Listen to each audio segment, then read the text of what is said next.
Welcome back to the Threadheads podcast. I'm Sinui, and here's part two with Kid Lightbulbs.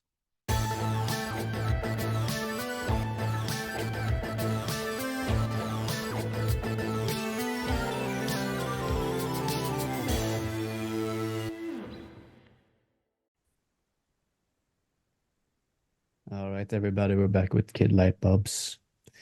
We will just talk a little bit more theory. Um, That hurts. so what were some of the most memorable things that you learned in music theory college? Uh, that's a hard question because a lot of it's kind of a blur to me, to be honest. I think actually one of the most important things I really learned and internalized in school, for some reason, I already mentioned this, but 20th century minimalism, like particularly learning kind of Steve Reich, Philip Glass, Lamont Young, like that collection of composers who were just making these very long, expansive pieces of music with incredibly little source material.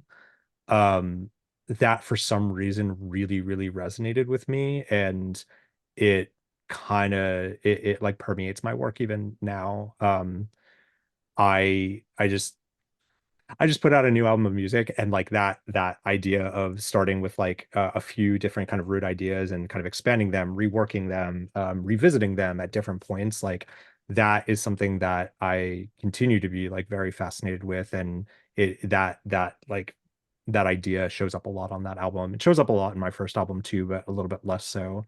Um, so that really is like the biggest one. Another big one is I think I mentioned this earlier. I learned a little bit of sound design in school, and kind of translating that into composition. I would, and I never really did this before school.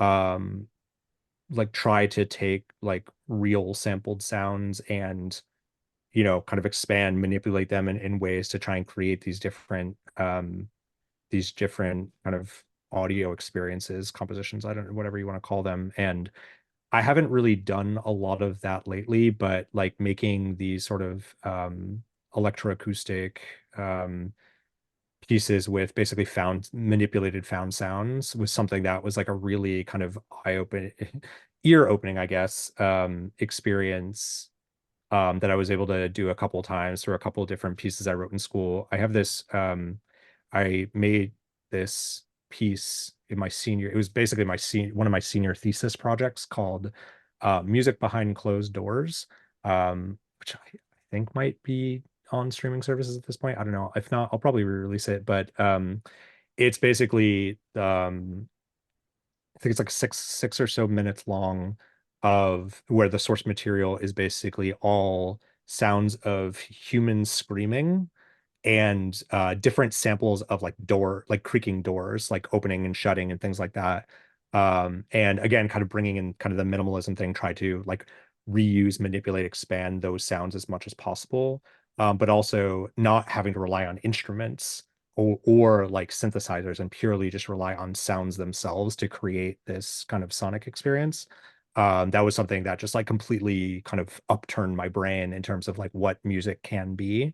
And like I said, I don't use that a lot in like the kit light bulb stuff of today, but it's something that I think about a lot and I try to come back to, or I'd like to come back to. Those are kind of like the two biggest kind of learnings that I got out of music school. Yeah, sound design can be really cool. Um, I've Yeah, I watch a lot of videos on sound design, but I haven't really delved into it just yet.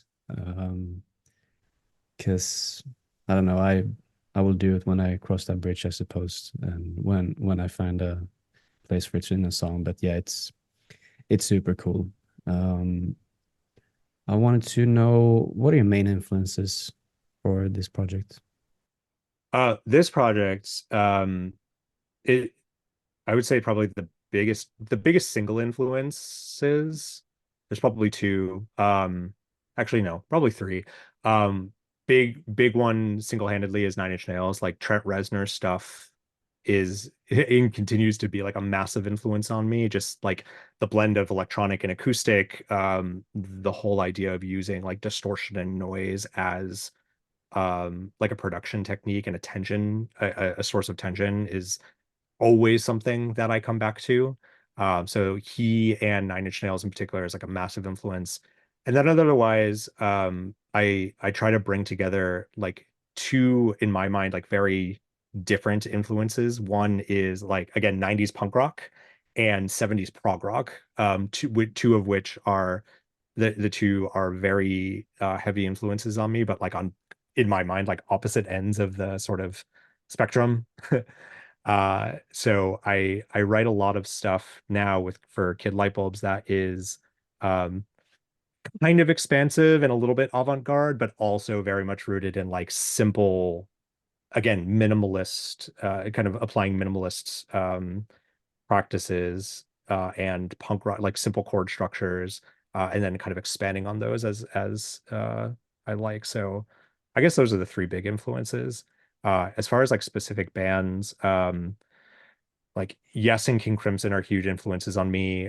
Porcupine Tree, I don't know if you're familiar with them, but sort of like a modern take on that sort of like classic prog rock sound is a huge influence on me. Um, and then on the punk side, like honestly, Green Day and Blink-182 were I was obsessed with when I was like a early teenager, like when I was like 9, 10, 13. So you hear a lot of that on like a lot of like subtle pop punk on my first album. Um, so yeah, kind of bringing those two things together with the Nine Inch Nails thing as like the production, kind of the sound of it coming together. So what's your writing process like? I don't know, man. It's kind of all over the place. Sometimes I'll just sit on a piano and just like do this for a while until I land on some chords that I like, and then it'll just come together really quick. Sometimes I have a whole freaking idea in the shower and I need to get to my laptop as quickly as possible to record it, or try and realize it. Sometimes, and a lot of this second album is just like painstaking, like going through different synthesizer tones and or like a sample library or a loop library and just like finding things that are interesting. Um, I find that um I find that I don't enjoy like forcing myself to create music. So even like the idea of like painstakingly go through like synthesizer libraries, like it's probably because I have like a melody in my head um or uh like an idea of a vibe, but I don't find myself being productive musically when I'm just like forcing myself to sit down and just like come up with ideas. Like it kind of just has to come to me. Um, so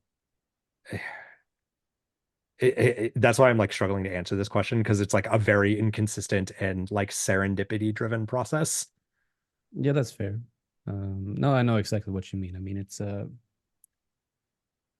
yeah, I used to be very inspiration driven, but then I realized I can't sit around and wait for it. Sometimes you just need to sit down and do it, and see Yeah. what comes out and see if it works. Yeah. Um, I think so for me, I think something I just kind of realized is that like I do wait for serendipity, but I also like to think more in like that, like the expansive form rather than trying to get to like a single track. So I often think in full albums, and if I have an idea, again, kind of taking the minimalism thing back in, I try to like, or in my head, I try to like build on something as if I could write a full album's worth of material around it. Um, so whether that's like a, a multi-song suite or I have an idea from a previous song that I start with as like source material for a new song. And I think that helps me sort of like keep keep keep up the momentum or the velocity without having to like always be relying on serendipity. So I like reuse a lot in my writing process.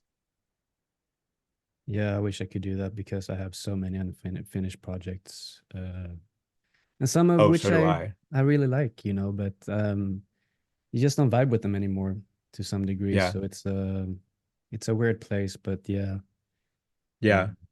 I also have like I have like dozens and dozens of old ideas, even like mostly finished albums of stuff that never saw the light of day that um at some point I'm actually kind of going through one set of them right now where it didn't work for me a few years ago and now it might be working for me, so I might just release it as is, or make some like slight tweaks to it. I think it's totally normal to like put stuff aside and then come back to it later. yeah, now the past sort of 2 weeks, I've had some real moments of inspiration. Because I even started working on I think 5 different songs. Um, Whereas one I have really, really great momentum with now. Um, and it's a lot of new avenues I explore with instrumentation, and yeah, it's very different from the stuff I released already. So I'm super excited Mhm. to get that one finished and over the line. It really helps not looking at your phone and looking at threads. That really fucking helps. It's crazy. I would Uh, agree with that. like yeah, it can be just soul sucking sometimes. Um, Mhm. but I realized the trick is not to post anything because then you're less prone to picking up the phone, I think. You warrant less questions that you have to reply to. Yeah, exactly. Um, so in your writing process, do you go music first usually, or do you ever get lyrics first? Almost always, yes, the music comes first. Like I'll have lyric ideas for like random lyrics or just like phrases that I find interesting, and I'll just like throw them in the notes app on my phone. But they are rarely like the start of a song. They're more just like ideas to come back to later when I'm trying to write lyrics to match music. I don't usually think of something as a song until I have like music first. So what's your best advice on arranging songs?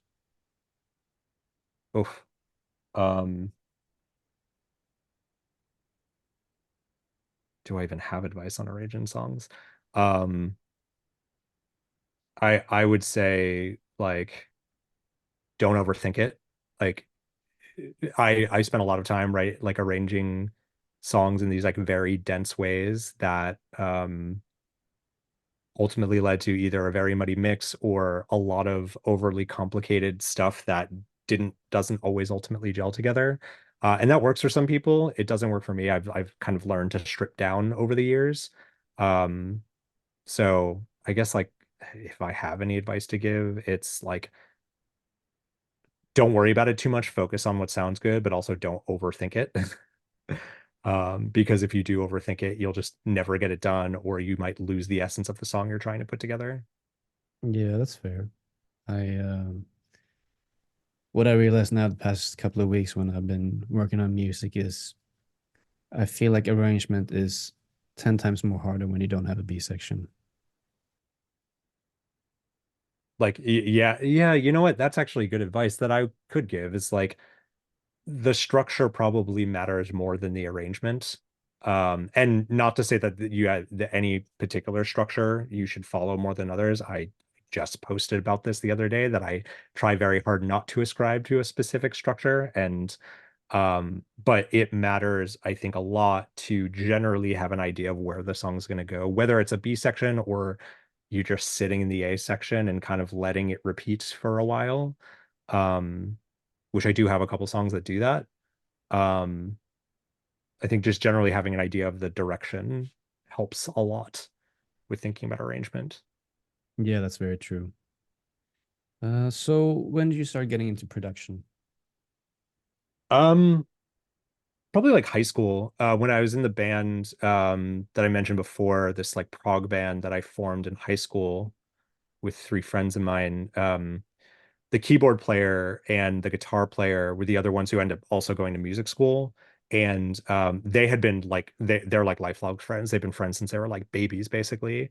And they had been kind of like noodling on production and stuff on their own. Like one of them had for a track recorder that we recorded some of our like first couple demos on. And then he ended up also, maybe both of them had a copy of like version 3 of Reason, like the propeller head software. And he basically gave me his like CD back in the time when it was only available on a CD. He gave me his copy and like his serial key, and I just installed it on my parents' like computer that I shared with my parents before I had my own laptop ever. Um, and I just started messing around with it there, probably around like age 15. Um, I think even before that band, I had an old copy of I don't even remember the name of the company that made it, but I remember it was called like Acid Music Studio, where it was just like a dead simple DAW with like a bunch of loops to mess around with. And I didn't do anything other than like take some loops and try and like chop them up and like pitch shift them a little bit to try and make ideas. But it was never anything really original. It was more just like trying to figure out, oh, this is how I can take a bunch of disparate sounds and turn them into music. And then Reason and then being in this band kind of gave me a little bit more of a tool set of like taking an actual melody or an actual bass line that I had. And instead of trying to like force it out of some samples, like actually record it myself with like a MIDI controller and like kind of Reason as the DAW. So I have these like I lost some of them and like some hard drives that died, but I still have some of these like very old demos from like 2004, 2006, 2007 that are these just like very poor quality like MIDI demos of songs that ultimately became either songs for that band or songs for like earlier projects of mine that ended up kind of evolving into Kid Lightbulbs. But yeah, like that's sort of how I got into it by way of this band in my like kind of mid-teenage years. Yeah, and today we're really blessed to have the tools we have: Pro Tools, Logic, Ableton, Oh yeah. and all the others. Do you have any favorite mixing tricks? Um, feel like I'm gonna get skewered by production bros if I say anything wrong here.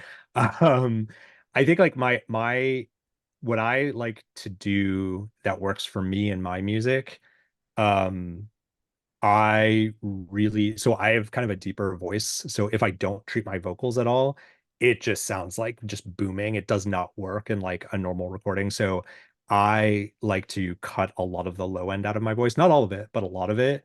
And then I like to kind of saturate the high end a little bit, which is some clip distortion. So that was sort of my way into like most instruments in my production have a little bit of clip distortion on them, just to kind of like make them dense, make them a little bit more abrasive and punchier. Not a lot, so it's just noise, but I like applying a little bit of that. Um, I also will use I don't use a lot of reverb, but I use a lot of delay to kind of let the song fill out. I don't know why, because I like listening to some music with like reverb on different instruments and like a fuller sound, but I for some reason hate it when I am trying to make something of my own. I really like dry instruments with delay as the tactic to kind of fill out the sound for some reason. Um, I don't know why, it's just where I landed. But a lot of my stuff doesn't have a lot of dense reverb on it as a result. Um, as far as like mixing goes, like I don't have a whole lot to say in terms of like where things belong in the mix because a lot of my like mixing, like acumen, I guess, is just through trial and error and trying to find things that sound good for me. For a very long time, I was very unconfident in my singing voice, so my vocals took like a very much a back seat in the mix. And if they didn't, they were like very like I would overdo it on the distortion and the delay, and I would throw like a flanger on my voice just to like make it sound more interesting and less like me. So actually like bringing my vocals out more in the mix is a very new thing for me, only really in the last like year or two. So I don't know that I have a whole lot of advice or like kind of things that work for me in terms of mix. It's really just like trial and error. I literally have like made some presets in Logic for like my voice, like the levels of like your basic sort of like rock band setup that only work for my stuff that probably wouldn't work for other people, just because it's like what I landed on that works for me. Yeah, but it's good to have that kind of insight to your own qualities, really, you know. Hmm. And because yeah, I can totally relate to the thing with the vocal range and all that kind of stuff. But I mean, if you're cutting out the low, then you're just making space for the kick and the bass, Yeah. which is in many people's books the right thing to do. Yeah. Um, but yeah, I mean, but I don't know if I would. I guess I would recognize a muddy mix because I see a lot of people complain, oh, the mix is muddy and whatnot, you know. But yeah, I think mixing is its own art form kind of thing, you know. Yeah. Yeah, there was Yeah. Yeah, I feel like everything that we talked about earlier with theory and having like a language and a tool set to apply to song structure and chords and things like that. I don't have that with mixing. So I like if you were to listen to my one of my tracks and say like it's muddy, I think I know what that means, but like I don't necessarily always know how to fix it. Or like if someone describes it in a different way, like I'm like, cool, like that's great if it's good, it's feedback if it's bad. But I guess I don't I don't have that language with mixing like I do with like theory. yeah, no, I think if a muddy mix, someone would have to show me, you know, because that's the thing about mixing. There's so many factors that play a part. It's style of music, it's the Mhm. fucking room, the headphones Yeah. you're using. Like it's almost to the point where there's no right or wrong way. It's just what works best and sounds the best, and Yeah. that to some big extent is very objective to each and every one Yeah. of us. Yeah. I have this like small collection of songs from like 2018 where I shelved it and I'm kind of starting to revisit some of those tracks right now. But like I actually think they're some of the best vocals I've ever recorded, and they were on like some cheap like USB microphone in a closet in the apartment I was living in with like, like pantry, like food pantry items as the sound as like the soundproofing and the muffling to get the sound a little drier. Um, but like it's not a good conventional setup by any means. It's just like for some reason that worked for me and it sounds really good in my opinion. Someone might disagree, but I guess it worked for me. Yeah, I mean it's the whole having a perfect room and perfect surroundings for recording vocals. I mean, you can probably amend some things, but like I record my vocals exactly where you see me. Like, Mhm. and Oh it's yeah, not a same here. Like this is my vocal mic. yeah, and I don't have a good room or anything, but I mean, I know how to mix good enough for it to sound pretty decent in a production, just like I can do with a guitar and the bass that I Yeah. barely know how to play either, you know. So I mean, it's and that in of itself is a skill because there's no such thing as the perfect vocal. Yeah. Um, you're always gonna get some reverberation and all that kind of stuff, you know. But I mean, the quality of the mic is usually what matters, at least in my book. Um, do you have any favorite VSTs that you like to use? Oof. I have a piano sampler. Um, It's by like VI Labs, I think, called Ravenscroft 275, I think is the name of the piano sampler specifically. And having a good piano sample library is important to me because I write with a lot of piano. That's really the only one that really sticks out to me. I use a lot of stock stuff from Reason and Logic. Alchemy in Logic is like a great synthesizer. I'll sometimes use I think it's called like the Maelstrom like grain table synthesizer in Reason for some stuff. A lot of the like synth sounds on that song Trendsetters I mentioned earlier are just that. Um, but yeah, not really anything else for like specific VSTs. I I try to keep it minimal in my setup these days, like just use what I've got. Yeah, I have a lot of VSTs. Like spent a lot of money on it too. Because I was thinking the other day, I mean, a lot of people say, yeah, know your stock plugins. Yeah, sure. Absolutely, by all means. That's a good way to learn. But I think there's also a reason why there are emulations of the famous gear that is on famous records, you know, and a lot of Yeah. great mixing engineers still swears by the Pultex and the L2, LA2A, and you know all those compressors and all that kind of stuff. So it's maybe not essential, but I think it does play a part in the style and the quality of the song that one's try to make. But yeah, that's just my very personal opinion on that. Yeah. Um, I I take a bit of a different opinion, and not to say that it's not good or it's not worth listening to that stuff and figuring that out. But again, like I'm not a professional mixing engineer, so like I just know what sounds good to me. And I I feel like a lot of that stuff is ways to help people make money, honestly. And I think there are some really powerful presets in something like Logic in 2024 that can get you pretty damn close to those things, those sounds, and they're definitely not perfect. They're definitely not endorsed by the professional or, visionary mixing engineer who like recommends or even like helped construct that VST. Um, I just don't think it matters a lot personally. Um, and that's not to say I can make. Was just listening to the new Billie Eilish record last night, and that's a record that sounds amazing.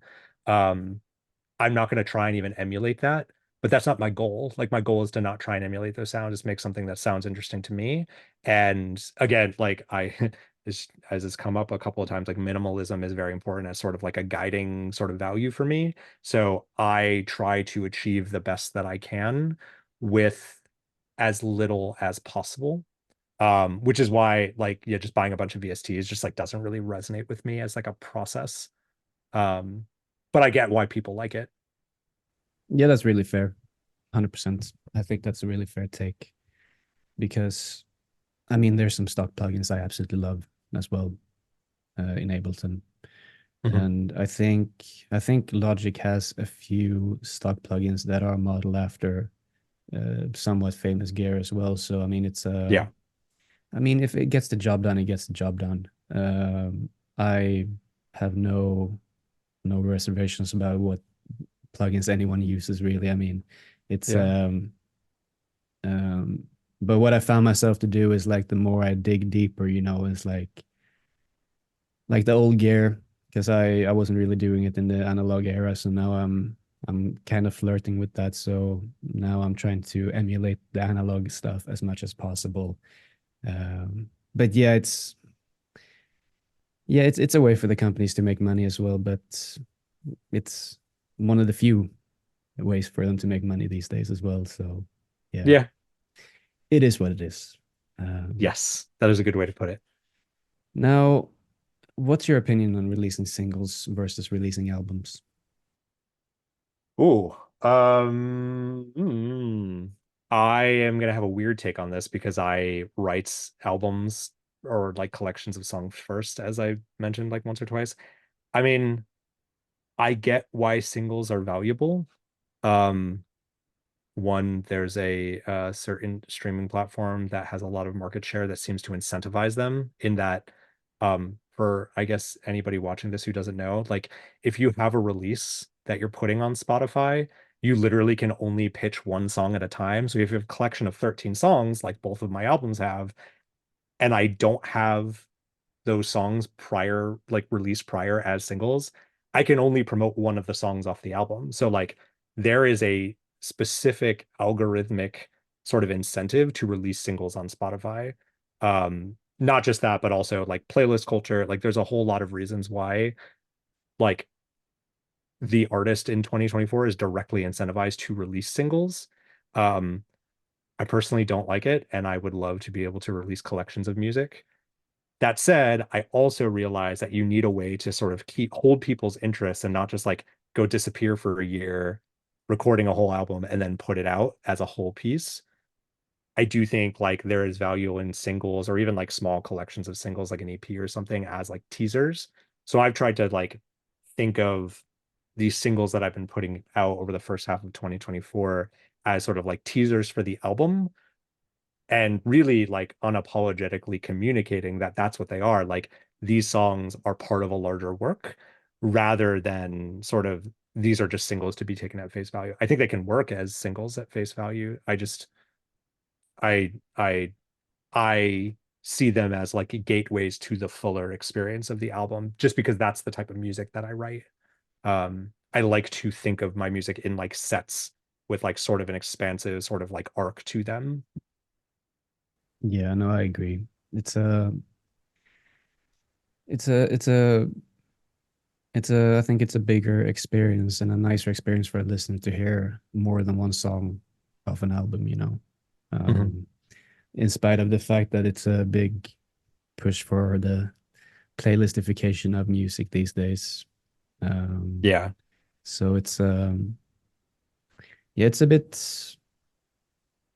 so and so because you need to be an established band to go away for 4 years and come back with a big banging album and release a couple of singles here and there, you know. But uh, Yeah. indie artists can't really afford to do that unless they're gonna be shut into Yeah. obscurity, you know. Yeah, and even like there's so much writing now about how even like the major artists can't really do that either. Like they're constantly putting out singles, or even like I mentioned Billie Eilish before. Like she's put out 3 albums in like 3 years, and sure she's maybe prolific, and there's a lot of other things she's doing to hold kind of the music world's attention. But like even she's putting out music constantly, and not because she can't afford otherwise, but because like that's what you have to do to stay relevant in a world where just the major label music industry is so huge, let alone the entire sort of democratized, like independent music community. Like I have to put out singles every 1 or 2 weeks just because I have nothing else to talk about otherwise. And if I stop talking, then no one cares. So you have to put out something. I have this weird benefit where I have this like big back catalog of like 15 years of ideas to almost finished like full works that I can pull from to be able to be kind of keep releasing singles. But I can only imagine what it's like for even someone like you or like another musician who is trying to like build an audience as a artist or a DJ or a producer or a songwriter, and you have to like churn out these songs constantly to just stay relevant. I'm sort of like at a weird advantage because I have all this stuff already. So I don't have to do as much of this like constant writing.